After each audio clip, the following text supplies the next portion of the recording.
Good morning, dear Sangha.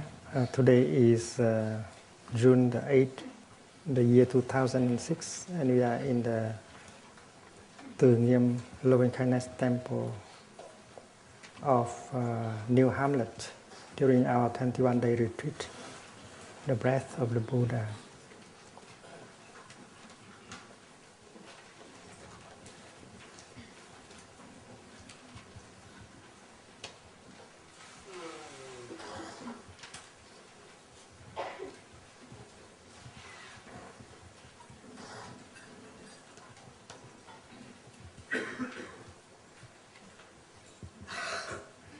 Yesterday we spoke of impermanence, of non-desire.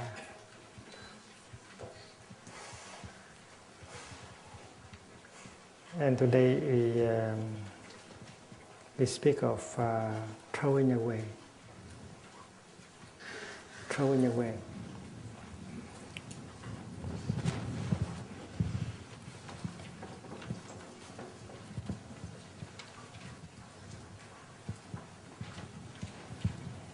Throwing away is a wonderful practice.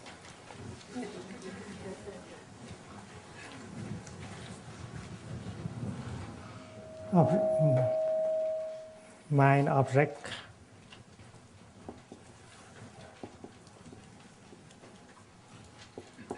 and perceptions.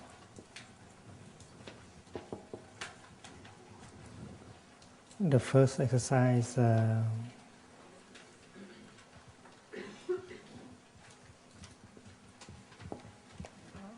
contemplating impermanence.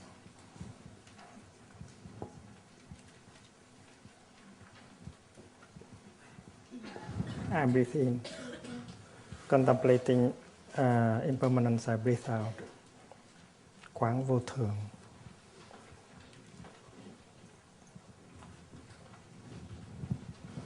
The 14.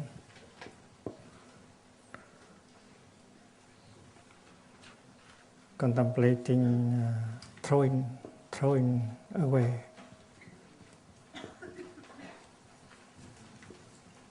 I breathe in, I breathe out. The 5th, non-desire. And the 16th, cessation. In the Pali Canon,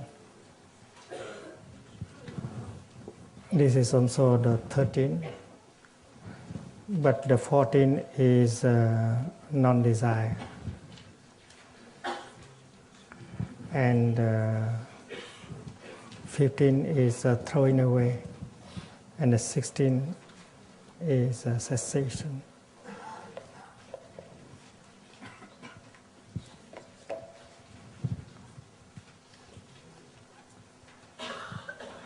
It is interesting to note that in the Chinese version, the practice of throwing away is the one that follows right after impermanence. And the question you might like to ask is to throwing away what? What is to be thrown away? We are in the field of perception. And we have learned that wrong perceptions are the ground of all afflictions. Fear, anger, discrimination, despair. All these kind of afflictions are born from wrong perceptions. So we know, it's easy to know that throwing away here means to throw away wrong perceptions, ideas, notions that are at the base of our suffering. It is the most important practice in Buddhist meditation. You have an idea and you entertain that idea for a long time and you continue to suffer. Suppose a country entertain the idea, an idea about what is the best way to bring the country to make the country into a superpower. And that is a collective idea of the country. It's a certain kind of ideology that you embrace, and you think that is the only way to make your nation into the most powerful nation. Of course, we have individual idea of what should be our happiness. Every one of us entertain an idea about happiness. It may be that because of that idea of happiness, but we have never been happy. So it's very important to throw away that notion of happiness, that idea of happiness that we have entertained. So a nation is a community of people, and they may entertain together one idea, one ideology. Each political party, the Socialist Party, for instance, each party entertain an idea. And we might be caught in that idea. We never succeed into realizing our aim. So an ideology may be a trap. That your nation may be caught in it during 60, 70 years. And during that time, you create a lot of suffering. Those who do not agree with that ideology, you put them in psychiatric hospitals. And the moment when you release that idea, happiness begins to be possible. So throwing away is very important. And it takes insight, it takes courage in order to throw away an idea. If we have suffered, that might be because we have entertained one idea we are not able to release. So throwing away is the word. It's very strong. It's not just letting go. The Sanskrit, the Pali term is throwing away in a very strong way. And the Vietnamese meditation master Tăng Hội, he also used the word phóng khí, throw away, phóng khí. Tăng Hội is the first teacher of meditation in Vietnam. He lived in the beginning, in the first half of the 3rd century.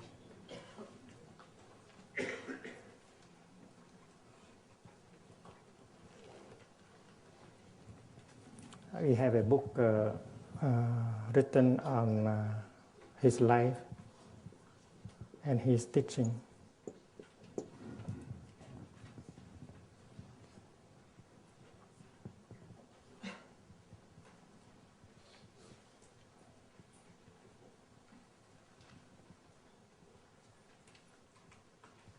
He is considered to be the first teacher of meditation in Vietnam and also in China, because he went to China during the first half of the 3rd century, and in China at that time there was no Buddhist monk. It was him who ordained the first Buddhist monks in China.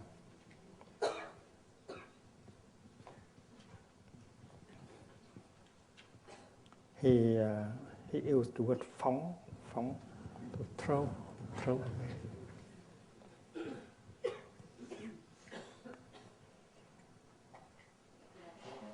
You may have studied the Diamond Sutra. The Diamond Sutra advises us to throw away 4 notions. And the first notion is the notion of self.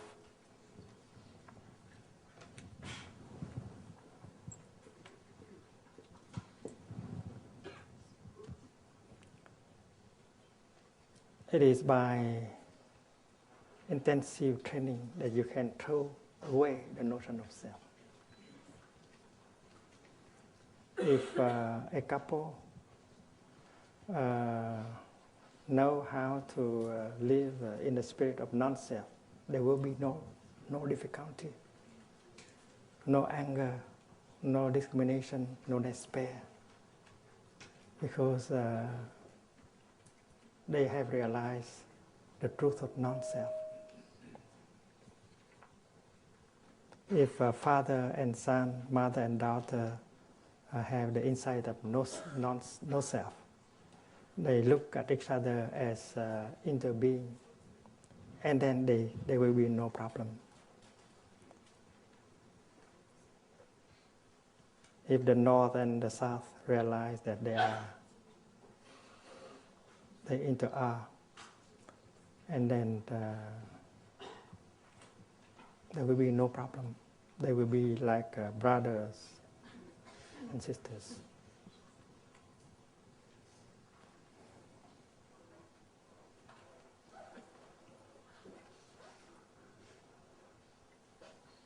There is the idea that I am this body. This body is me. This body is mine, belong to me. I am this body. This body belongs to me. And this is a notion that does not correspond to reality. When you pronounce the word I am,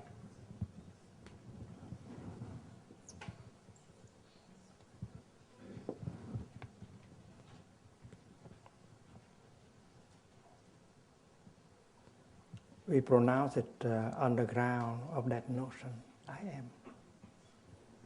And still people do not believe very much in that statement. That is why they try to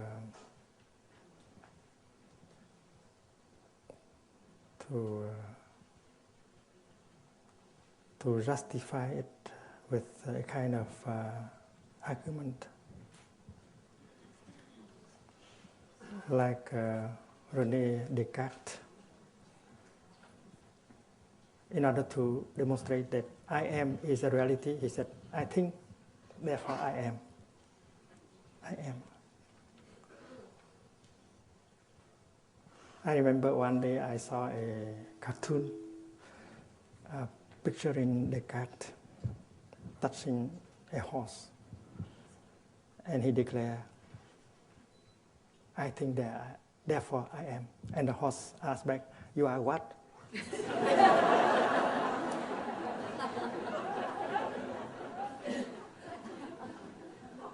That is a good question. If you can answer what you are, and then you may have a better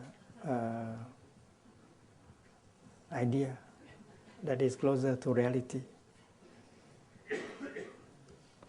When we look deeply, when the father looked deeply at himself, when the son looked deeply at his father, if they look like that, they see that they inter-are. The father is at the same time the son, and the son is at the same time the father. So a better statement is, I inter-am. I inter-am.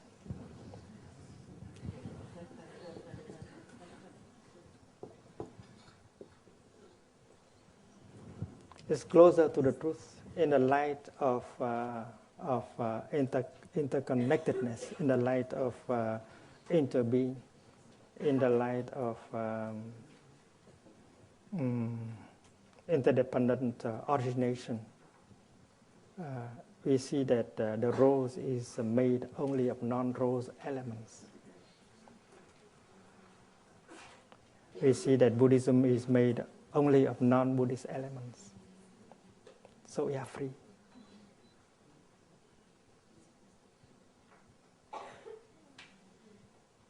When you are able to see that Buddhism is made of non-Buddhist elements, you have a lot of tolerance, you have a lot of openness, and you follow the line of inclusiveness. There is no religious war, there is no discrimination, and you are truly Buddhist because you have that. You are based on that right view, and that right view is there is no self, there is no separate entity called self. So I into am is closer to the truth, and we know that. I am like this because you are like that. And in the scripture, it is written, this is because that is. And this is a statement about interbeing. If you are not there, I cannot be here.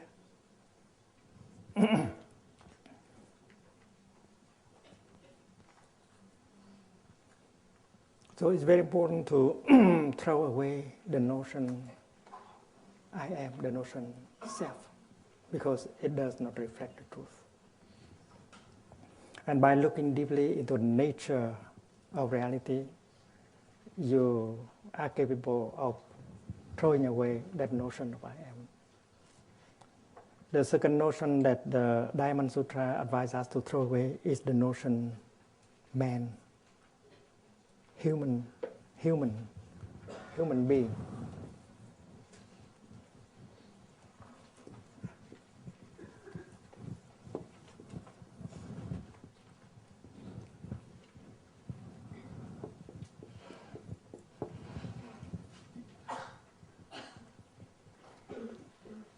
And this is not something too difficult. When we look into the human being, we see human ancestors, we see animal ancestors, we see vegetable ancestors, we see mineral ancestors. And we see that the human is made of the non-human elements. We see that we are at the same time a rock, a river, a cloud, a squirrel, a rose. And if we take away all the non-human elements, the human being is no longer there. And this is the deepest teaching on deep ecology. In order to protect the human being, you have to protect elements that are not human. Because these elements are our ancestors. And if you destroy our ancestors, there's no way that we can be there. That is why discrimination between man and nature, that is a wrong view. You have to see you as nature, one with nature. And you have to respect life in all its form. And that is why harmony, respect of life is possible. So throw away the idea that human is the boss, the man is the boss, man can do anything to nature. And the key is contemplation on impermanence of no self.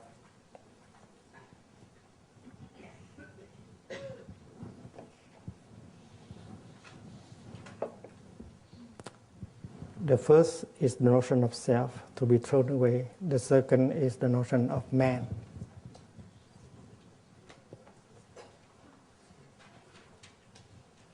With that kind of liberation, we become less proud, less arrogant as a species. We know that we have to respect other species. We have to protect them in order for us to have a chance. And that is why I always said that Diamond Sutra is the oldest text on deep ecology.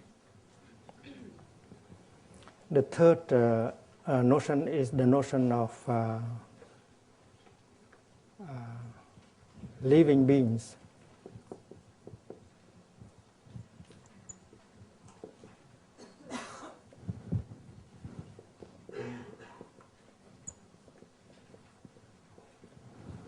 When we pronounce the word living beings, we want to distinguish living beings with non-living beings.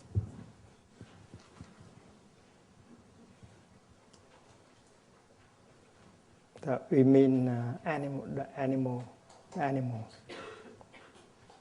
humans and animals. But we know very well that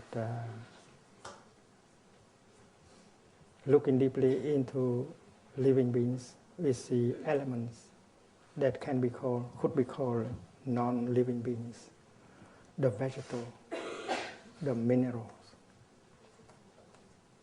And looking deeply, we can see that vegetables and minerals, they are alive also. So there is no real frontier separating human beings and non-human beings.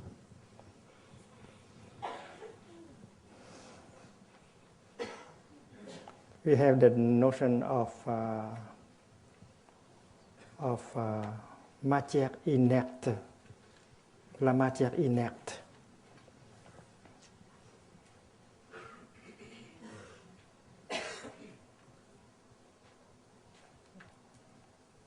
But if you look deeply into that notion, that matter is something without soul, without life, we see that is not true.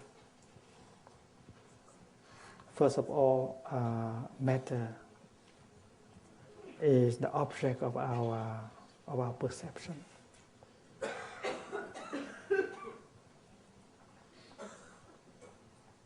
And for a long time, we have believed that matter exists as a separate entity. And matter is something that does not move. But now, as science advances, we see that matter is not static, immobile, like we have thought. In fact, the atoms, the atoms, they move a lot. They are very alive. And looking more deeply, we see a lot of our mind in it. And we are not sure that they are there like the way we have imagined. So the distinction between living being and non-living beings disappear, removed after meditation. No longer any discrimination.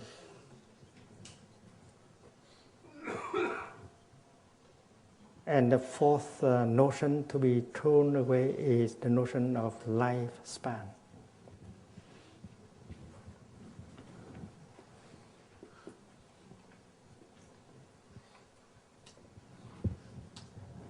We believe that there is time, the course of time, and we are born at one point of time. Our birth begins here, and we shall die at another point of time, death. So our life only begins here and ends here, lifespan. And most of us believe believe that. I only spend 70, 80, 90, or 100 years on this planet. After that, I be gone. We believe like that. But as we look deeply, we see that this is a notion, a wrong perception.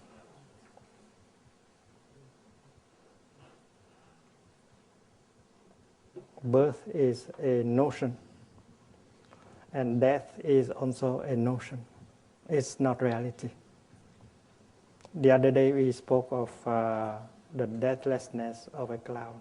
A cloud can never die. It can only become rain or snow, etc. In our mind, to die means from something you become nothing. From someone you become no one. And if you look deeply, you don't see anything like that. A cloud can never die. When you burn a piece of paper, that piece of paper is transformed into smoke, heat, ash. The piece of paper cannot be reduced to nothingness. So the idea of annihilation is just an idea. You cannot annihilate anything.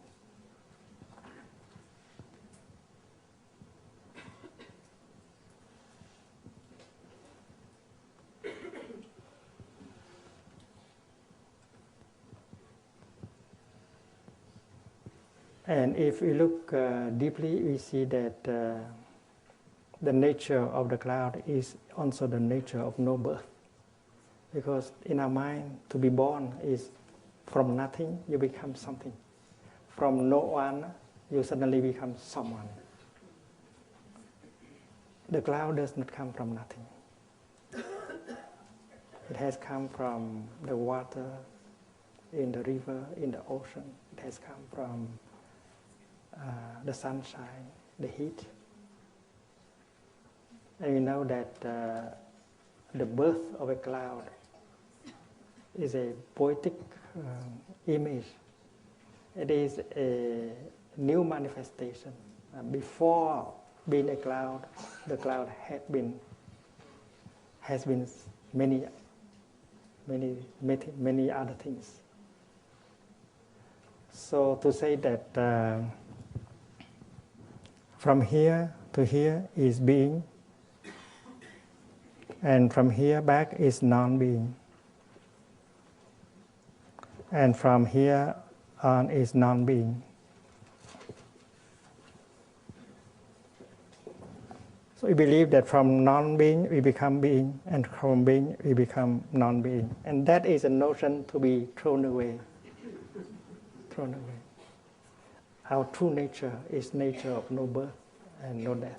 Birth and death are notions that cannot be applied to reality.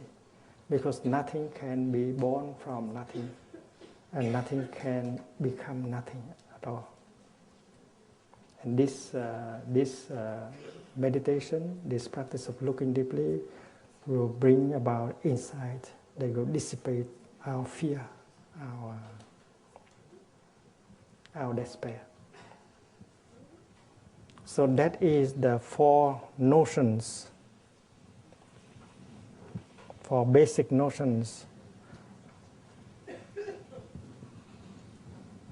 that are at the foundation of our fear, our discrimination, our suffering.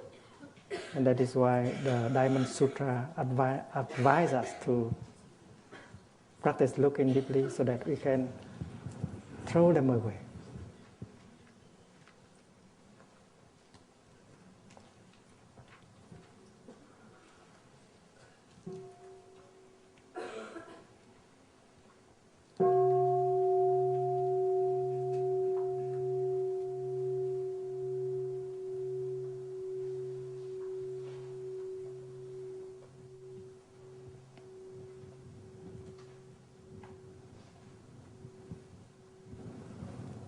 So the first notion to be thrown away is the notion of self. sát kaya dristi, thân kiến.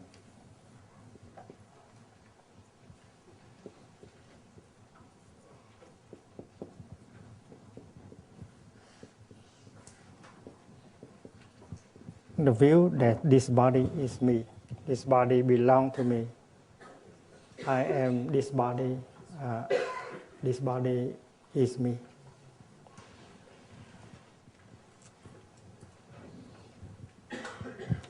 The second notion to be thrown away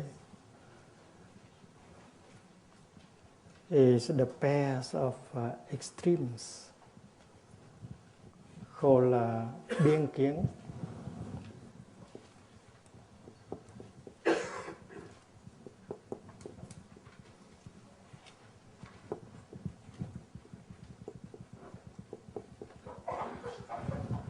Like birth and death, coming and going, sameness, otherness and otherness, being and non-being.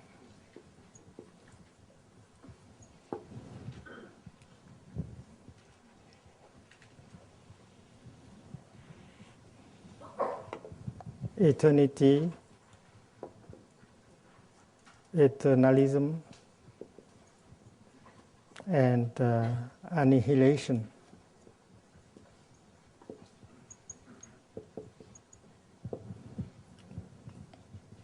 There are those of us who believe in an immortal soul. And after the disintegration of this body, that immortal soul continues to live on. Does not change. In Buddhism, we speak of consciousness in terms of feelings, perceptions, mental formations, and consciousness. And we know that everything is changing. This is a flow. This is a process rather than a thing and something solid. And we don't see anything as permanent, because impermanence is the object of our looking deeply. Nothing is impermanent. So the notion that there is an immortal soul that remains itself forever and ever is a wrong view called eternalism, thường kiến. Thường kiến. The view of eternalism. And the opposite view, the other extreme is đoạn kiến, annihilation. Something may disappear forever.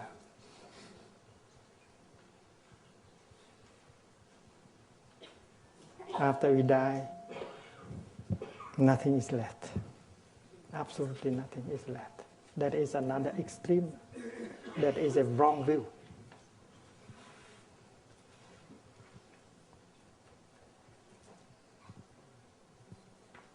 And we should not be caught in one extreme or another extreme.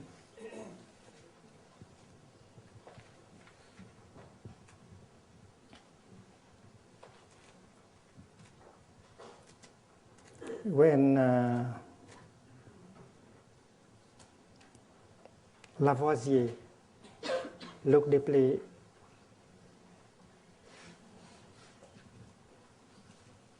at matter and energy, he was able to see that nothing is born, nothing dies. rien ne se crée, rien ne se perd.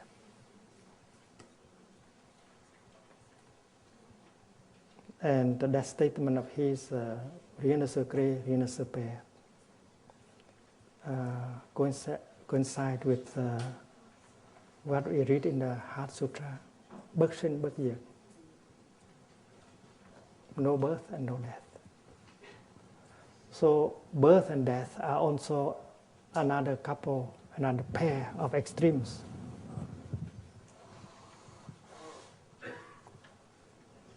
And looking deeply, we will be able to throw away the notion of birth and death. We have used the image of a cloud in order to practice looking deeply. Anything like a rose, a squirrel, a river,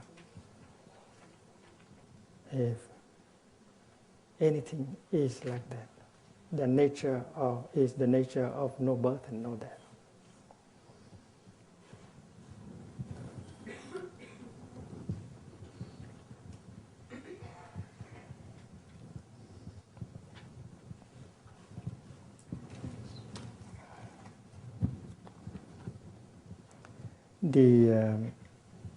The demonstration of coming and going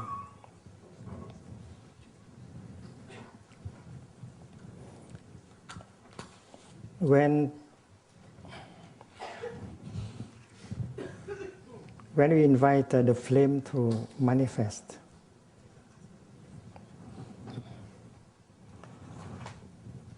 you might like to ask the flame, dear little flame, where have you come from?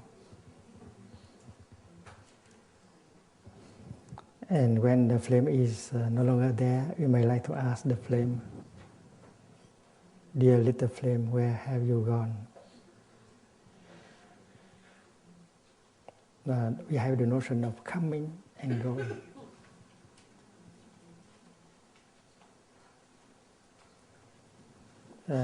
To meditate means to listen deeply to the flame. After having asked the question, dear flame, where have you been? Where have you come from? Dear flame, where have you gone? And looking deeply, practicing meditation, you will hear the voice of the flame telling you, dear Thầy, dear Sangha, I have come from nowhere. I have not come from the south, from the north, from the east, from the west. When conditions come together, I manifest. This is not birth, this is a manifestation.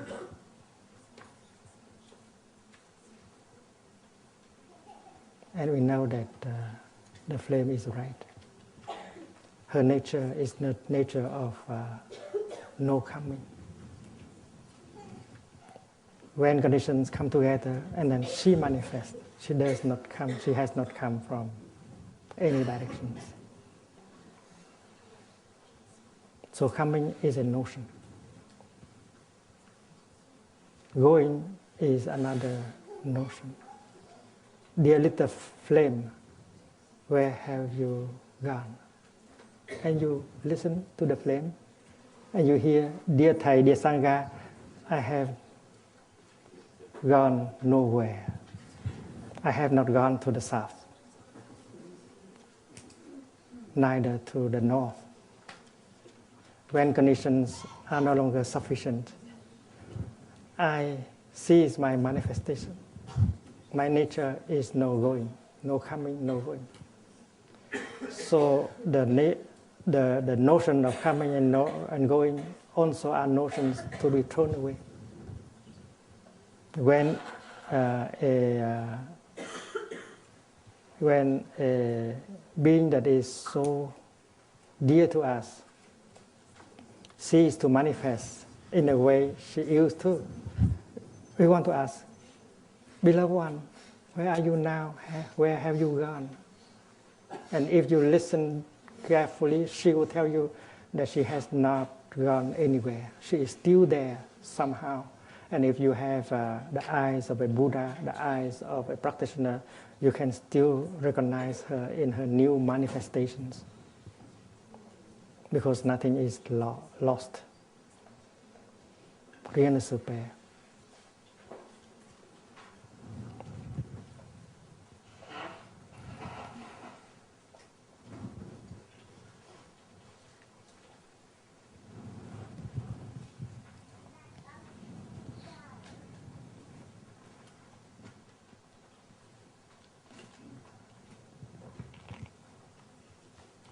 When you open the album, family album, you might see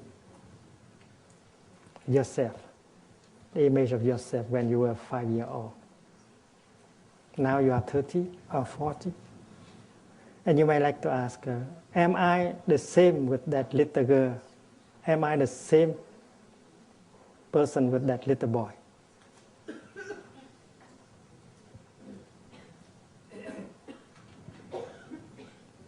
And the good answer is that, well, I am neither the same with that little boy, but I am not a different person either.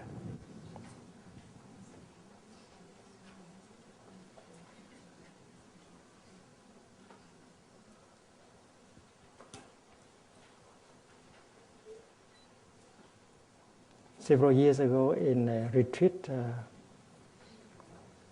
in northern Germany, we married a couple. And the next morning, the couple was asked to come up to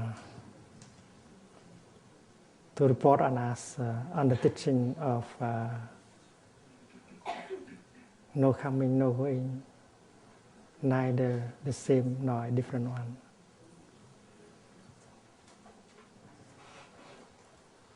And the young man looked at her bride and asked this question, "Darling, are you the same person I married yesterday, or are you a different one?" Because things are impermanent, you know. Nothing can remain the same in 2 consecutive days. So when you love, you worry a little bit. You worry that the other person might no longer love you. So you want to be assured all the time that she still loves you. So since the day before, they have heard about impermanence. They have agreed that things are impermanent, and people also, the mind is impermanent. So there is a ground for the young husband to ask his wife that question, "Darling, are you the same person I married yesterday?" And the lady looked at him, the young lady looked at him smiling and said, "Don't worry, my dear. Although I am not exactly the same person you married yesterday, but I am not a different person either." That is the truth. So the notion of sameness should be thrown away. The notion of otherness should be thrown away. Because if we have succeeded in the contemplation of impermanence, we cannot entertain the notion of eternity, eternalism. And that is why we can stay on the middle path. On the middle path means you are free from extremes, from notions, from pair of opposites. Pair of opposites.